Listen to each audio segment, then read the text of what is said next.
자, 이번에는 40번입니다. 원래 요약문으로 출제된 문제인데요. 보통 아시죠? 얘가 이제 내신에서 변형되어 나왔을 때에는 요약문은 출제되지 않습니다. 그죠? 그 요약된 문장 자체는 출제가 되지 않는 것이 보통이에요. 근데 우리가 이제 모의고사를 실제로 풀어갈 때는 반드시 이제 요약문부터 읽고 들어가야 돼. 그러니까 요약문을 읽으면서 빈칸이 놓여져 있을 때 그 빈칸의 어느 부분을 찾을 것인지를 이제 그 요약문을 읽으면서 판단을 하고 들어가게 되거든요. 그러니까 어느 걸 찾으면서 읽으려는 시도를 해야겠구나 라는 것을 생각할 수 있게 되어야 한다는 거죠. 이게 가능하다면 요약문에서는 거의 틀릴 일 없을 겁니다. 어쨌든 우리는 이건 지금 내신을 대비하는 입장에서 지문 자체에 대한 내용을 파악하고 그것을 이제 분석하는 방법에 대해서 지금 알아보고 있는 거니까요. 자, 어린 아이는 maybe puzzled, 헷갈릴 수 있어요. 자, 이런 이제 어휘들은 좀 눈여겨봐야 되는 어휘들입니다. 어쨌든 그 반대가 된다거나 이제 그런 식으로 변형되는 그 경우들이 많이 있거든요. confused 같은 것들도 같이 생각을 해주시면 됩니다. 그럼 애들이 왜 헷갈릴까? when 뭐 해달라는 부탁을 받았죠. 지금은 이게 이제 he or she is 이렇게 될 거예요. 그래서 이 asked라는 그 과거분사의 의미상 주어가 young child가 돼요. 우리가 이제 보통 분사 구문의 능수동 여부를 판단할 때 그 뒤쪽에 이제 그 의미상 주어라고 하는 녀석이 과연 누가 있을까를 생각해 보게 되는 거거든. 그래서 보통 이제 그 분사 구문에서는 그 주어가 부사절의 주어, 주절의 주어, 그러니까 접속사를 포함했던 문장의 주어, 혹은 이제 접속사가 없는 문장의 주어, 얘네 둘을 비교했을 때 둘이 같으면 이제 한쪽을 생략하는 그런 이제 그림으로 배우시잖아요, 그죠? 그런 거 생각해 봤을 때, 자, 어린아이가 헷갈려요. 구별해봐라 이렇게 얘기한 거야. 그치? 구별해봐라 이런 이야기를 들은 거예요. Between the direction of right and left. 오른쪽하고 왼쪽을 구별해봐라 라고 얘기했을 때, 오른쪽 방향과 왼쪽 방향을 구별해봐라 라고 얘기했을 때 헷갈린다는 거죠. 근데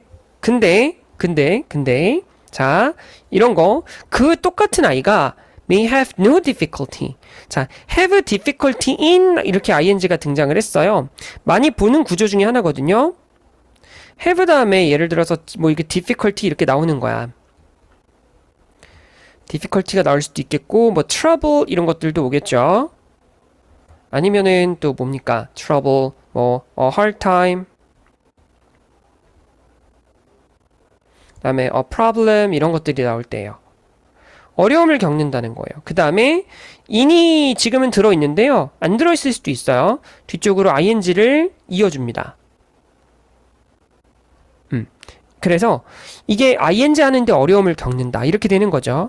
이게 그러니까 원래는 in에다가 ing를 붙였던 구조였는데 이 구조가 좀 자주 덩어리로 나오다 보니까 안 쓸 수 있는 전치사를 이제 안 쓸 수도 있는 그런 전치사들을 생략하면서 이제 나타나게 되었다라는 것들이에요. 어쨌든 자, 뭘 판단하는 데는 전혀 어려움이 없었다고 합니다.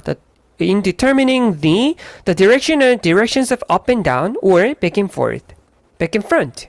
자, 그러면 이제 헷갈리지 않는 두 구간이 등장을 하죠. 그지? up and down, 위아래와 앞뒤. 위아래 앞뒤는 헷갈리지 않는데 좌우는 헷갈려. 이 얘기를 지금 하고 싶은 겁니다. 그쵸? 그래서 지금 그게 이제 두 축으로 언급이 지금 되고 있는 중이에요. right and left. 얘가 이제 주 메인이 되겠죠. 자, 과학자들은 이제 어떤 이제 의견을 갖다가 제시를 했느냐면 purpose that 접속사 대시죠. 이제 접속사 that. 자, 뭐라고 얘기를 했냐면 이것은 왜 발생하는지 because 왜냐하면 비록 우리가 경험을 하고 있어요. three dimensions. 우리가 3차원을 경험하지만 자, 그러면 여기서 3차원이 적어도 어디를 가리키는지는 이미 지금 글 속에 다 나와 있는 정보들이에요. 눈치채야 돼. 첫째, 좌우. 두 번째, 상하, 위아래죠. 세 번째, 앞뒤. 요렇게 이제 되는 거예요. 우리가 이제 보통 이제 입체라고 해가지고 뭐 가로, 세로, 높이 뭐 이런 것들 나오긴 하지만 여기선 이제 적어도 여기서 얘기하는 3dimensions는 얘네 요런 이제 척도를 가지고 있다라는 거예요. 자, 이 중에서 딱 두 가지만이 강력한 영향력을 가져요. 또 have 다음 influence on 나왔어요. on 얘기 아까 했었지. 아까 38번인가요? 할 때, 38번인가 할 때 똑같이 얘기했었죠. 자, 두 가지만이 우리의 진화에 아주 강한 영향을 미쳐요. The vertical, 수직 차원과 수직이에요. As defined by gravity, 중력에 의해 정의되는 수직 차원과 in mobile species, 움직이는 종이라고 볼 수 있겠죠. 그래서 움직이는 종에서 나타나는 the front back dimension as defined by the positioning of sensory and feeding mechanisms 이렇게 되어 있어요. 자, 그럼 여기에 에즈가 이렇게 묶이겠죠. 앞뒤 차원, 수직 차원이니까 이거는 위아래를 나타내는 거였을 거고 프런트 백이니까 이번에는 앞뒤예요. 근데 이게 이제 무엇에 의해서 정의가 되었냐면 as defined, 정의된 거야. 지금 얘도 그렇고 얘도 그렇고 the positioning, 배치라고 합니다. 포지셔닝, 위치를 잡아주는 것을 나타내죠. 감각기관, 그리고 먹이를 섭취하는 그런 이제 메커니즘의 배치로 인해서 나타나는 앞뒤 차원. 그러니까 아마 적어도 어떤 감각이라든가 먹고 사는 것들, 그러니까 뭐 생존을 위해서 뭔가 먹이를 먹는 것들, 이제 그런 차원하고 연결이 되어 있다고 볼 수 있겠죠. 그렇기 때문에 이제 이런 것들은 이제 좀 일상적으로 밀접하게 지금 관련이 되어 있잖아요. 그렇기 때문에 이제 언제나 영향을 좀 많이 미쳤던 것들인 건데, 그렇기 때문에 이제 사람들이 헷갈리지 않을 수 있는 거겠죠. feeding은 여기서 먹이 섭취 정도로 보시면 됩니다. 이것들이 influence, 영향을 미치게 되죠. 영향을 미치게 되죠. 화면이 넘어갔네요. 그죠? 영향을 미치게 되죠. influence or perception of vertical versus horizontal. 그러니까 어떤 것들이 영향을 미치게 되냐면 뭔가의 인식에 영향을 미치게 되냐면 vertical, 아까 위아래였죠? horizontal, 앞뒤를 나타내는 수평이니까요. 여기서는 그러니까 horizontal이라고 하면 보통은 뭐 이렇게 수평이니까 양옆도 다 가리킬 수 있지 않겠어요? 라고 생각할 수도 있겠습니다. 근데 어쨌든 지금 여기서 중요한 바는 어쨌든 두 가지는 확실하게 영향을 받는다고 했고 한 가지는 잘 인식하지 못한다고 했기 때문에 지금 이 글의 흐름상으로 봤을 때는 영향을 그러니까 우리가 잘 인지할 수 있는 두 가지 차원에서 지금 우리가 이 얘기를 하고 있는 거겠구나라고 생각할 수 있어야 된다는 거예요.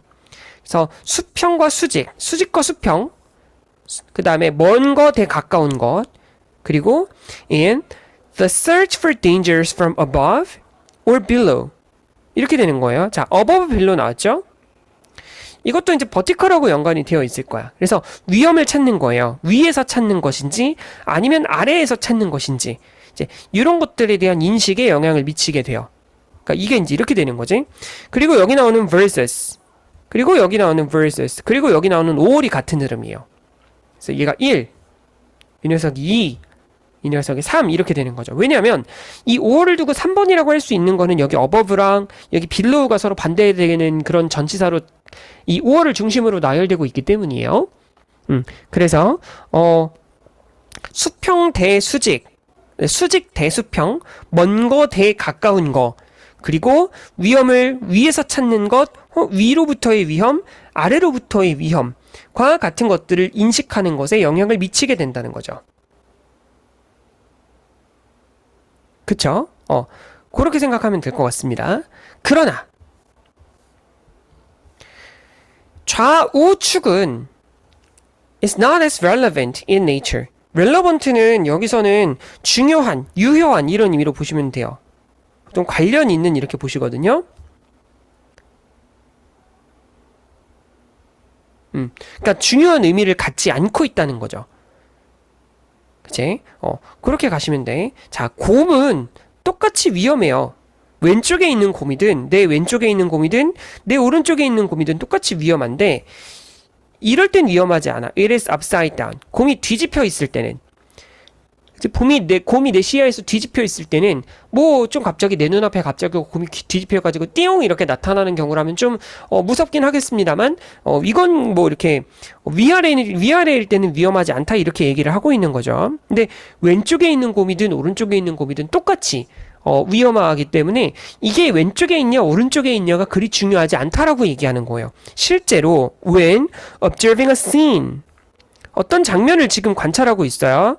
근데 어떤 장면이냐면 이 이제 ing가 꾸미고 있는 거죠. 식물과 동물과 인간이 만든 물체들인데 예를 들어서 such as cars or street signs 자동차나 도로 표지판과 같은 인간이 만들어낸 어떤 이제 사물들이 같이 포함되어 있는 어떤 장면들을 보게 될 때 we can only tell 우리는 구별할 수 있어. when left and right have been inverted.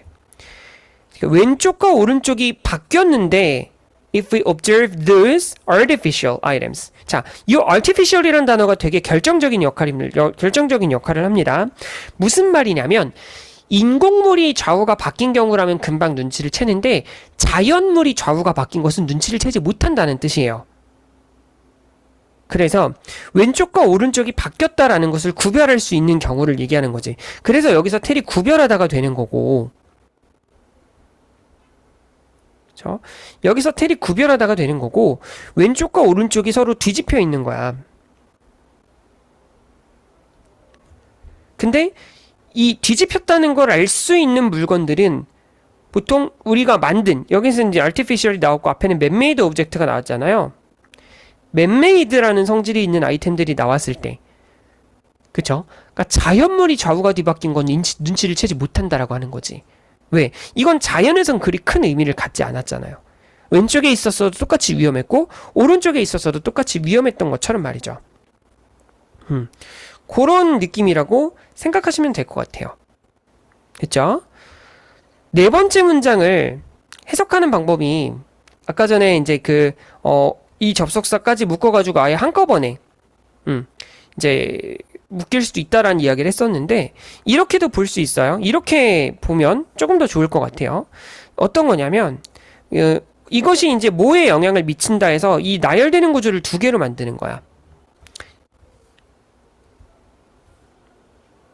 그래서 그러니까 인식하는 것과 위험에 대해 찾는 것을 별개로 보고 이것 대 이것에 대한 인식 또 저것 대 저것에 대한 인식에 영향을 미치게 되고 또 우리가 위험을 찾는 어떤 행위에 위험을 탐색하는 행위에 영향을 미치게 된다는 건데 위험을 여기서 찾을 건지 아니면 여기서 찾을 건지를 이제 우리가 탐색하는데 영향을 미치게 된다. 이렇게 이해할 수도 있을 것 같아요. 어쨌든 간에 위아래, 앞뒤, 먼 거, 가까운 거 뭐 이제 이와 같은 것들처럼 이런 것들을 구별하는 데는 이제 지대한 영향을 미치게 되었더라라고 보시면 됩니다. 근데 이제 지금 이렇게 이제 위험을 인식하는 메커니즘에는 좌우에 나타난 위험을 분석하는 데는 큰 영향을 미치지 않기 때문에 우리가 이제 앞뒤 혹은 위아래를 받아들이는 것들, 공간 지각이나 수직 앞뒤 같은 것들에 대해서는 쉽게 인식할 수 있지만 뭐 좌우는 크게 유의미하지 않기 때문에 자연물에서는 그 좌우가 어떻게 되어 있느냐가 우리에게 큰 영향을 미치지 않는다. 이런 의미를 가지고 있는 그런 글이었어요.